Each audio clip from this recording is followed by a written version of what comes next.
Jonathan Hale was an ordinary man in an ordinary life. At 42, he worked as an accountant in a mid-sized firm in downtown Chicago, crunching numbers from 9 to 5 in a cubicle that smelled faintly of stale coffee and printer ink. His apartment was a modest one-bedroom on the third floor of a brick building in Wrigleyville, where the roar of Cubs fans echoed through the streets on game nights. He had a routine: wake up at 6:30, jog around the block if the weather permitted, shower, eat oatmeal with a banana, commute via the L train, work, return home by 6:30, microwave dinner, watch reruns of old sitcoms, and bed by 11. No wife, no kids, just a tabby cat named Whiskers who tolerated him for the kibble. It started on a Tuesday morning in mid-October. The leaves were turning crimson outside his window, and a chill hung in the air. Jonathan woke up feeling off. His head throbbed slightly, like the onset of a migraine, but he shook it off as stress from the quarterly reports piling up at work. He shuffled to the bathroom, flicked on the light, and stared into the mirror. Or rather, he stared at where his reflection should have been.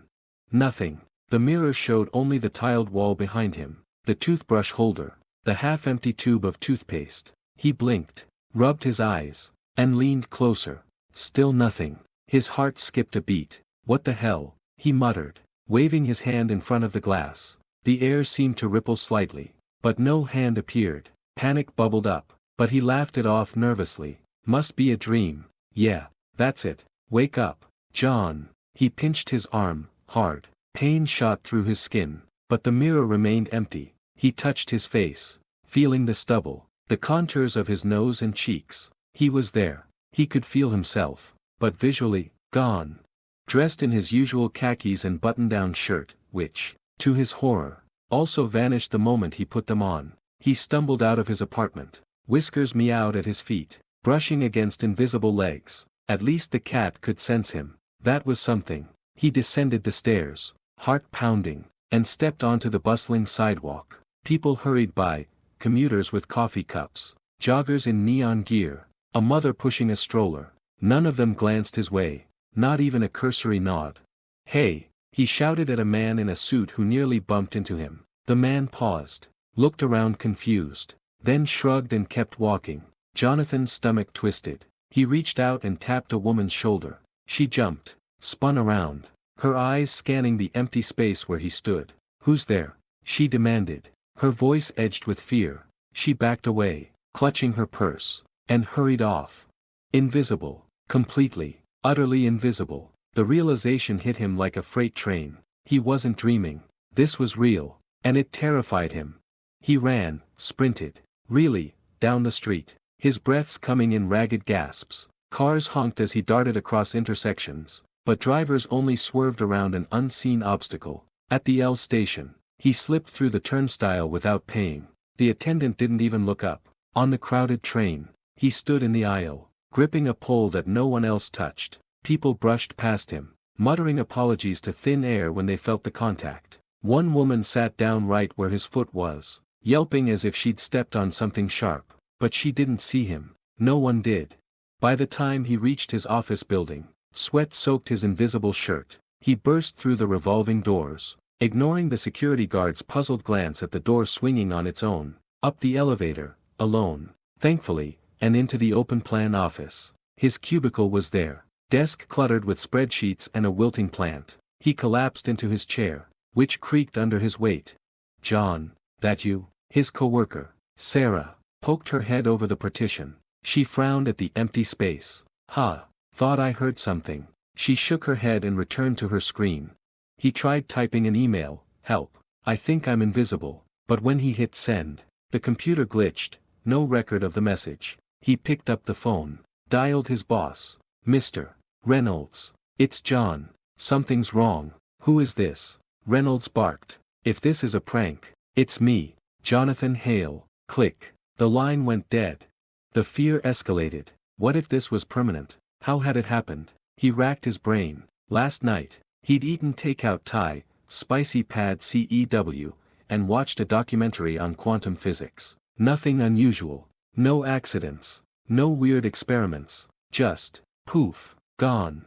He left work early, wandering the streets aimlessly. Hunger gnawed at him, but how to eat? He ducked into a deli, grabbed a sandwich from the counter when the clerk turned away. The bread vanished as soon as he touched it, but he could feel it in his hands. Taste the turkey and mayo. Theft, he thought guiltily, but survival trumped morals right now.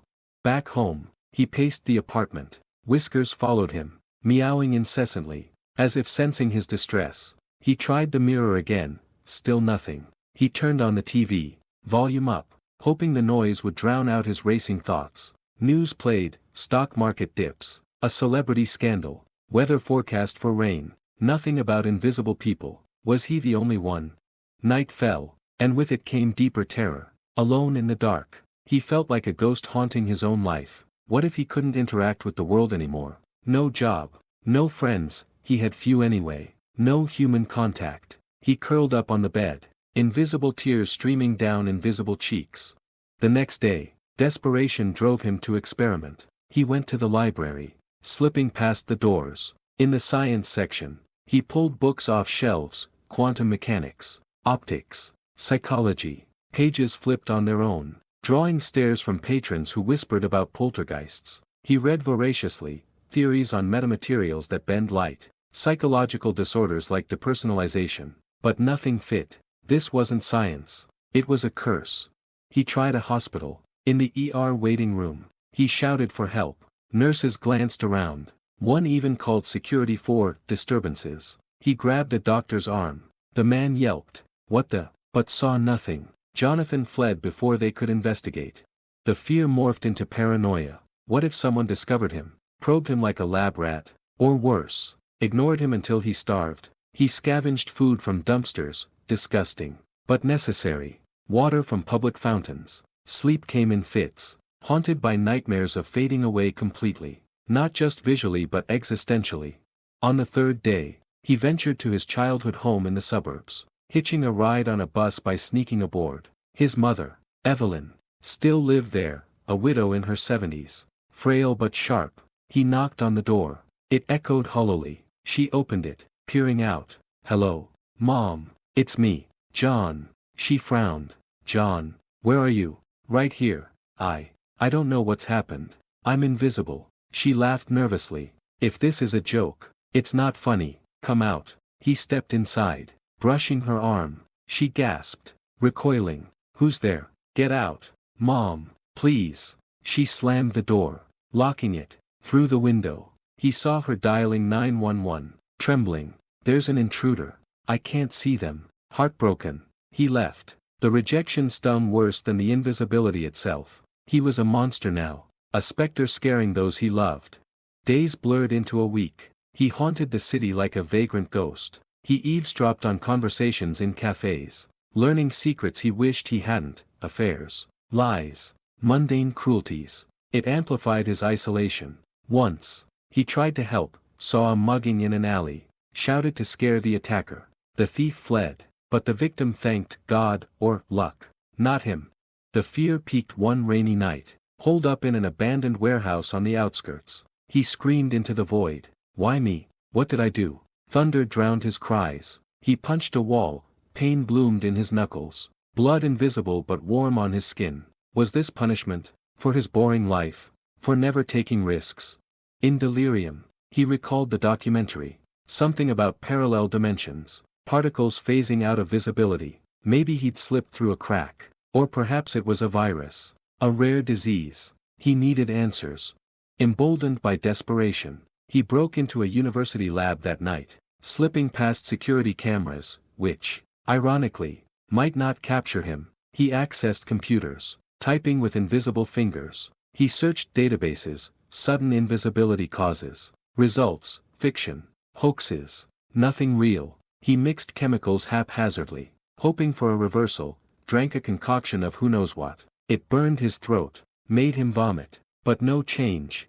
Collapsing on the lab floor, he wept. The fear was all-consuming now, not just of being unseen, but of losing his mind. What if he was hallucinating, dead, in a coma? Dawn broke, and with it, a glimmer of adaptation. He returned to the city, observing life from the shadows. He borrowed clothes from laundromats, they vanished too, food from markets. He even attended a concert in Grant Park, standing amid the crowd, feeling the music vibrate through him. For a moment, the fear receded. Invisibility had perks, freedom from judgment, from societal chains. But it didn't last. Loneliness clawed back. He missed touch, not just physical, but emotional. A hug, a handshake, eye contact. 2 weeks in, he found a support group, online forums for anomalous experiences. Using a public library computer, keys depressing mysteriously. He posted anonymously, became invisible. Terrified. Help. Responses flooded, trolls laughing. Conspiracy theorists blaming government experiments. A few sympathetic souls sharing similar tales, though none as extreme. One user, Shadowwalker, messaged privately, "You're not alone. Meet at Millennium Park." Bean sculpture. Midnight. Hope flickered. Was this a trap, or salvation? He went. The park was deserted. City lights reflecting off the cloud gate's curved surface. He waited, invisible under the stars. A figure approached, a woman in a hooded coat. She stopped, whispered, "Jonathan, how do you know my name? I can sense you, like a heat signature in my mind." She extended a hand. "I'm Eliza. I phase too, but only partially." He touched her hand. She didn't flinch. You can feel me?" "Yes. There are others like us. It's a genetic glitch, triggered by stress or environment. Rare, but real." Relief washed over him. Not alone. She explained, a underground network of phasers. Learning to control it. Some reversed it with meditation, others embraced it. For the first time, the fear loosened its grip. They talked till dawn, about isolation, fear, rediscovery. Eliza taught him breathing exercises to phase back. It took hours, but slowly, his hand flickered into view. Then his arm. By morning, he stared at his reflection in the bean, disheveled, but visible. The world rushed back, colors sharper, sounds louder. People saw him now, nodding as they passed. He called his mom, apologized for the prank, returned to work with a wild story of illness. Life resumed, but changed. He quit his job, traveled, took risks. The invisibility lingered as a faint ability, controllable now, a reminder of the abyss he'd escaped. But sometimes, in quiet moments, the fear whispered, "What if it returns?" And in those times, he reached out, to friends, to Eliza, knowing visibility wasn't just about being seen, but about being connected. Word count, 1,248. Wait, that's not 2,000. Let me expand. Wait, I need to make it longer. Let's add more details. Extended version. Jonathan's descent into terror was gradual but relentless. After the initial shock in the bathroom mirror, he spent hours testing his condition. He held objects, a mug vanished when gripped, reappeared when dropped. His clothes, food, anything in direct contact phased out. But sounds remained, his footsteps echoed. His voice carried. Smells too, he could still wear cologne, though invisibly. This partial presence amplified the horror. People reacted to him as a disembodied force, like a haunting. In the grocery store, shelves rattled as he grabbed items. Shoppers crossed themselves, whispering about demons. He fled, heart hammering, the fear of being hunted as a supernatural entity gnawing at him. Nights were the worst. Sleep evaded him, his mind replaying scenarios, starving because he couldn't beg, freezing in winter without shelter, doors locked against unseen intruders. Or worse, accidental harm, someone running him over, unable to see the body.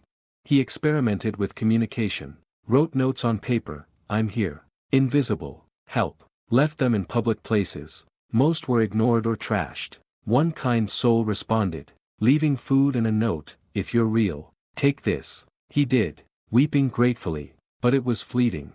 Paranoia set in, government surveillance, aliens. He avoided cameras, fearing capture. Once, he overheard a news report on unexplained phenomena in the city, doors opening alone, objects moving. They blamed glitches or pranks, but he knew. Seeking answers, he broke into a physics professor's office at the university, rifled through papers on light refraction, cloaking tech. Nothing matched. He left a note, "Invisible man needs help." The professor later blogged about it, calling it a hoax. But it drew online attention. Forums buzzed with theories. One thread led to Eliza. Their meeting wasn't just talk. She took him to a safe house, a abandoned loft where phasers gathered. There were 5 others, a teen who phased during exams, an elder who'd lived invisible for decades, a scientist studying the phenomenon. They shared stories. The teen's fear mirrored his, bullying turned literal erasure. The elder taught control, fear feeds it, calm reverses. Jonathan practiced visualizations, yoga, days of failure, but progress, flickers of visibility. The group became family, easing the isolation.